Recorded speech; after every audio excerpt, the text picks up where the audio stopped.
നമ്മൾ ഇന്ന് നമ്മുടെ വില കൂട്ടി എന്ത് സംഭവിക്കും? നമ്മുടെ വില ഇന്ന് നമ്മൾ ഡബിൾ ചെയ്യും. നിങ്ങളൊരു സർവീസാണ് ചെയ്യുന്നത്, നിങ്ങളുടെ വില ഇന്ന് നിങ്ങൾ ഡബിളാക്കി. 50% ആളുകൾ നമ്മളിൽ നിന്ന് പോകും. ഇപ്പം നമ്മുടെ കയ്യിൽ 50% ആളുകളുണ്ട്, വില ഡബിളായി.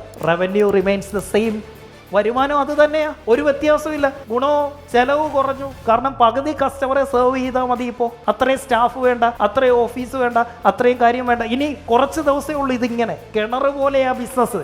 ഈ വെള്ളം ഇത് ഉറവയിൽ നിന്ന് വന്നുകൊണ്ടേയിരിക്കും. ഇത് നാളെ ഈ പ്രൈസിൽ കുറച്ച് ദിവസങ്ങൾക്കുള്ളിൽ മറ്റുള്ളവർ വന്നത് 100% ഈ ഡബിൾ പ്രൈസിൽ മേടിക്കുന്നതായിട്ട് മാറും. ധൈര്യം മതി. ആ പോകുന്ന 50% പോയാലും നമ്മളെ ഒന്നും ബാധിക്കത്തില്ലെന്നേ. കണക്ക് മനസ്സിലാക്ക്.